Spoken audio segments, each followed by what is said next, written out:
In 1763, the Royal Proclamation recognized the land and the title of Aboriginal people.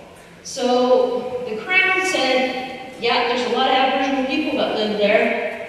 We don't want to impact them too much. They own the land, so let's, do this agreement.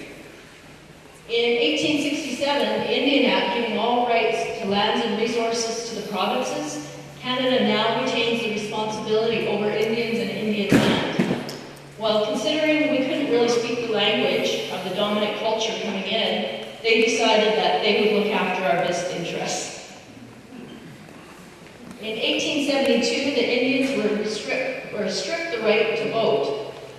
So we were no longer seen as citizens of Canada and lost our ability to even vote. In 1884, Indians are denied access to commercial fishing, which was 90% of the First Nations were involved at that time. We were denied access to potlatch, Sundance, or ceremony. So what that meant was we were now, our economic system was interrupted. So here we are trying to participate in the new Canadian economy, but we weren't allowed to sell fish. So most First Nations people, that's what they did to raise money. Also at that time, you had to have permission to leave the reserve, and you actually had to have permission to kill your own cow if you wanted to feed your people. So you weren't allowed to do a lot. So when you talk about where does poverty start, that's where poverty started. Ceremony. Ceremony was prohibited. It was against the law. People were thrown in jail. Ceremony is our spiritual quadrant. Ceremony is our post of our house. The post of us as individuals, but our family post, our community post.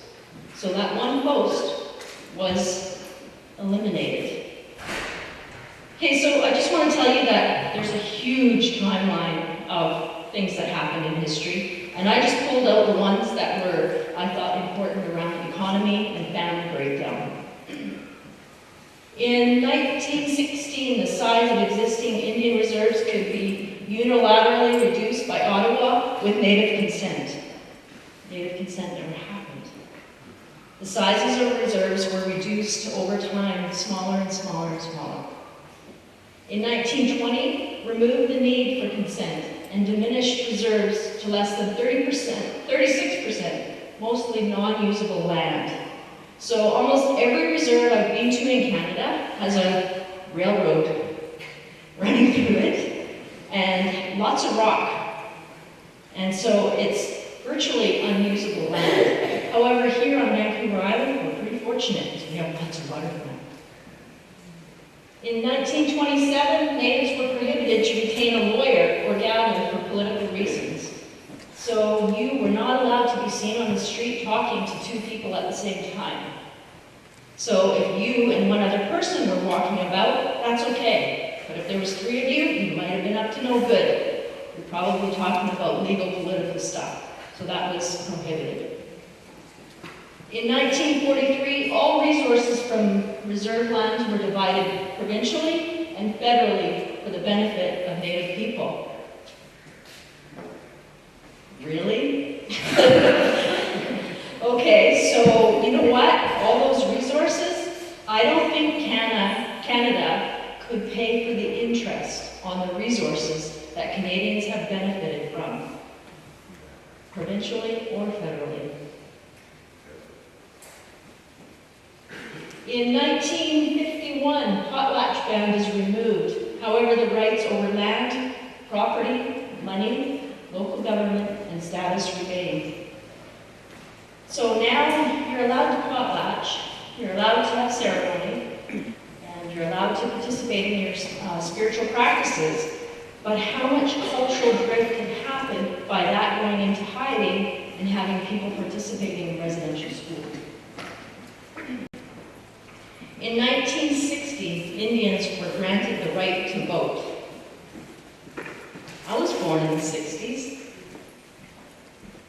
That's amazing to me that we never had the opportunity to vote prior to that. Okay, the residential school system. There is a lot of controversy around the history of the residential school system. I hear different numbers being thrown around and different dates in different documents. Now, my first statement here, I have to tell you, is I don't remember where I got that one exactly, but I'll tell you why I pulled it out. Over 50,000 children died in residential school across Canada, as stated by many documents previous to this TRC. Now stating 3,000 died in residential school. 50,000 sounds way uglier than 3. So since TRC has started in 2010, I believe it was, they have found 3,000 graves. So they only want to count the graves. They don't want to count the bodies that were unidentified. Now, why was 50,000 up? Because further down in the slide, 1907, Medical Inspector P.H. Bryce states that almost 30% of healthy Native children died while at residential school. Well, we know 150,000 children went to residential school. So that's where the 50,000 came in. Residential schools had origins pre-Confederation in the late 1600s. However, they became most active after the Indian Act of 1867. So there were residential schools back far as the 1600s, and we willingly participated in that because we knew that there was a new economy coming and that if our kids didn't know the language, they wouldn't be able to participate. So they were very active even before the Indian Act. In the 1800s, operating residential schools, in 1884, they were mandatory. So if you did not send your child to residential school, you went to jail. Now, if any of you have 5-year-olds, or very large 3-year-olds, or grandchildren, can you imagine those babies going off to a school where they have access to no family? They don't understand the language. In fact, they're punished if they try to speak their own language. So, medical inspector comes in and says, this isn't looking too good here. This isn't a good place for these Aboriginal children. 47 to 75% of the sick children were sent home to die.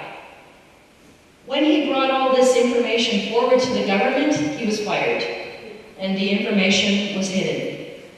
In 1920, under the Indian Act, it became mandatory for every Indian child to attend a residential school, and illegal for them to attend any other educational institution, not that they would be able to get in anyways.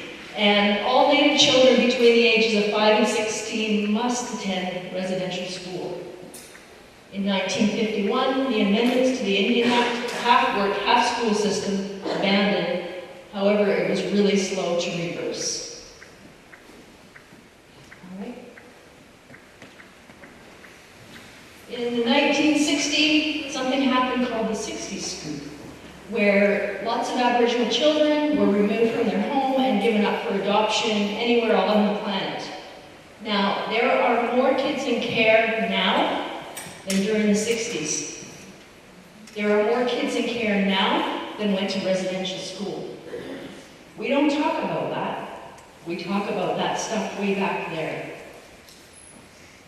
Today, 53% of the kids in care are Aboriginal. We're less than 4% of the population. Something wrong with that system. In 1969, INAC took over control of residential school, limiting church involvement. In 1986, the last residential school closed in Alberta. In 1996, the last residential school in Saskatchewan. There are people my age that went to residential school, so we think that it's way part of our history. It's not that far back. 1998, Aboriginal Healing Foundation funding came at $350 million for 10 years. So after 10 years, we were supposed to heal the last 200 years of the impact. But you guys are done after 20 sessions with your counselor and 10 years of therapy. 2002, alternative dispute resolution process came in, where they identified that if you went to residential school, we'll give you $10,000 and we'll give you $3,000 for every year that you attended after that. However, you couldn't go into any kind of other legal process where if you were sexually abused, physically maimed, once you accepted that money, you can start a legal action for any other monies. It's like, okay, you got your money, now be quiet about it. In 2006, the Indian Residential School Settlement Agreement, independent assessment process, same kind of a thing. 2008, Prime Minister's apology introduction to the TRC. This was a huge event on that day when that apology came forward. No action has been taken since that apology. In fact, in 2010, at the G8, he states to the world that there was no colonization in Canada.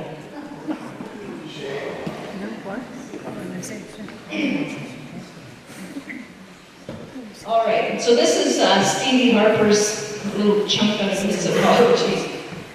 Two primary objectives of the residential school system were to remove and isolate children from the influence of their homes, families, traditions, and cultures, and to assimilate them into dominant culture. These objectives were based on the assumption that Aboriginal cultures and spiritual beliefs were inferior and unequal. Indeed, some sought, as it was infamously said, to kill the Indian in the child.